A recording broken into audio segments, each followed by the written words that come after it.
சொல்ற? எனக்கு தெரியும்டி, இந்த மாதிரி ஏதாவது நீங்க டிராமா பண்ணுவீங்கன்னு நான் முதல்லயே நினைச்சேன். ரொம்ப காஸ்ட்லியான ஒரு நகையை கையில பார்த்ததும் ஆசை வந்துடுச்சோ? இல்ல, அதான் காரணம் சொல்லி அப்படியே அமுக்கிக்கலான்னு பக்காவா பிளான் பண்ணிருக்கீங்க. ஒண்ணும் இல்லாதவங்க புத்தி எல்லாம் இப்படிதானே போகும். ஐயோ சத்தியமா இல்ல ஐஸ்வர்யா, பெட்டில வச்ச நகையை காணோம். அது எப்படி நீங்க இருக்கிற ரூம்ல உங்களுக்கே தெரியாம நகை காணாம போகும்? சரி, அப்படி உண்மையிலேயே நகை காணாம போயிருந்தா நீங்க என்ன பண்ணிருக்கணும்? நகைய காணோன்னு வந்து சொல்லி இருக்கணும்ல செல்லம். அத விட்டுட்டு எந்த பதட்டமும் இல்லாம ஆளுக்கு கல்யாண வீட்ல சந்தோஷமா மினுக்கிட்டு சுத்திட்டு இருக்கீங்க. அப்படின்னா என்ன அர்த்தம்? நகைய நீங்களே திருடிட்டு காணோன்னு பொய் சொல்றீங்கன்னு தானே அர்த்தம்? அப்படிலாம் இல்ல ஐஸ்வர்யா, கல்யாணத்துல எந்த குழப்பமும் வரக்கூடாதுன்னு தான் நான் சொல்லல. நம்புற மாதிரி ஏதாவது இருந்தா சொல்லு. இல்ல ஐஸ்வர்யா. எனக்கு தெரியாது. அது எங்க அப்பா என் பர்த்டேக்கு பிரசன்ட் பண்ண நகை. அது எனக்கு ரொம்ப சென்டிமெண்ட். இன்னும் 10 நிமிஷத்துல அது என் கைக்கு வந்து சேர்ந்தாகணும். காணா போன நகை எப்படி 10 நிமிஷத்துல கண்டுபிடிச்சு கொடுக்கறது?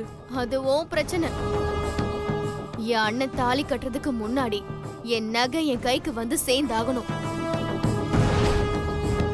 இல்லனா என்ன பத்தி உனக்கு நல்லாவே தெரியும்.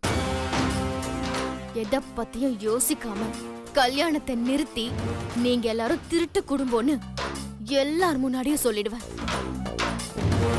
அதுக்கப்புறம் உங்க மானம் போய் மரியாதை போய் உனக்கு மட்டும் இல்ல, உன் அக்கா தங்கச்சிங்க எவளுக்குமே கல்யாணம் நடக்காது. ஜாக்கிரதை.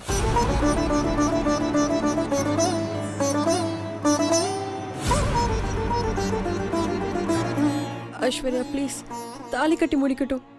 எப்படியாவது உன் நகையை நான் கண்டுபிடிச்சு தந்துடுறேன். டைம் ஆயிட்டே இருக்கு. இன்னும் நீ இங்கே நின்னு பேசிட்டு இருக்காத. இப்ப நீ போய் நகை எடுத்துட்டு வரியா, இல்ல நான் கல்யாணத்தை நிறுத்தவா?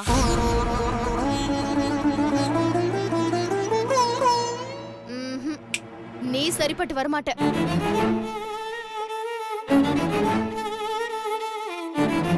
ஐஸ்வர்யா, முகூர்த்த நேரம் நெருங்கிட்டு இருக்கு. பொண்ணு வீட்டுக்காரங்களும் மாப்பிள்ளை வீட்டுக்காரங்களும் மணமேடைக்கு வந்துருங்க. ஐஸ்வர்யா, ஐஸ்வர்யா நில்லு ப்ளீஸ். ஐஸ்வர்யா, நான் சொல்றது கொஞ்சம் கேளு. சாதாரணமாவே நீ சொல்றத நான் கேட்க மாட்டேன். அதுலயும் இந்த மாதிரி நேரத்துல நான் எப்படி கேட்பேன்? எனக்கு கொஞ்சம் டைம் கூட ஐஸ்வர்யா. அதான் 10 நிமிஷம் கொடுத்தனே, நீ தான் அந்த டைமை வேஸ்ட் பண்ணிட்ட. ஐஸ்வர்யா, உன்னை கெஞ்சி கேட்டுக்கிறேன் ப்ளீஸ். விடு. ஐஸ்வர்யா, ஐஸ்வர்யா, ஐஸ்வர்யா. சுமுகாய ஸ்வாஹா, ஏகதந்தாய ஸ்வாஹா, கபிலாய ஸ்வாஹா, ஜகர்ணகாய ஸ்வாஹா, லம்போதராய ஸ்வாஹா, விகடாய ஸ்வாஹா, மகாகணபதி. ஐயரே ஒரு நிமிஷம்.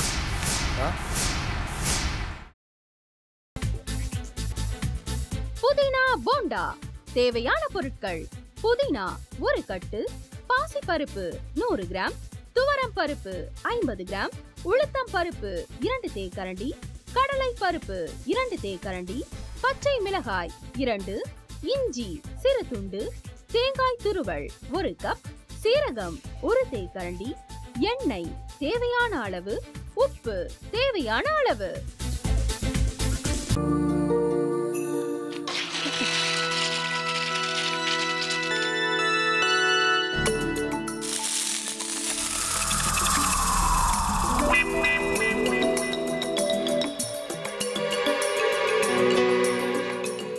இந்த ஆம்லெட் பண்றதுக்குள்ள போதும் போதும் ஆயிடுது. தவையோட ஒட்டிக்குது.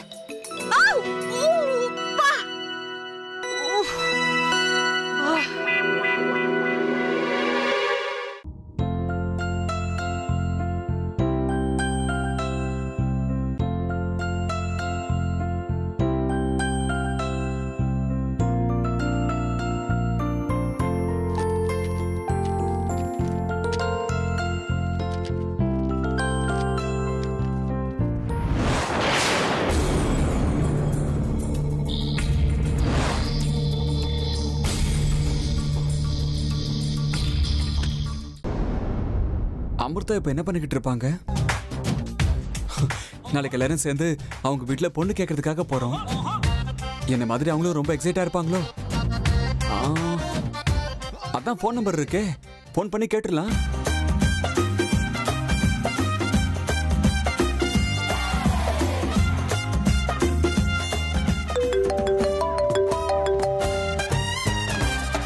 ஹலோ.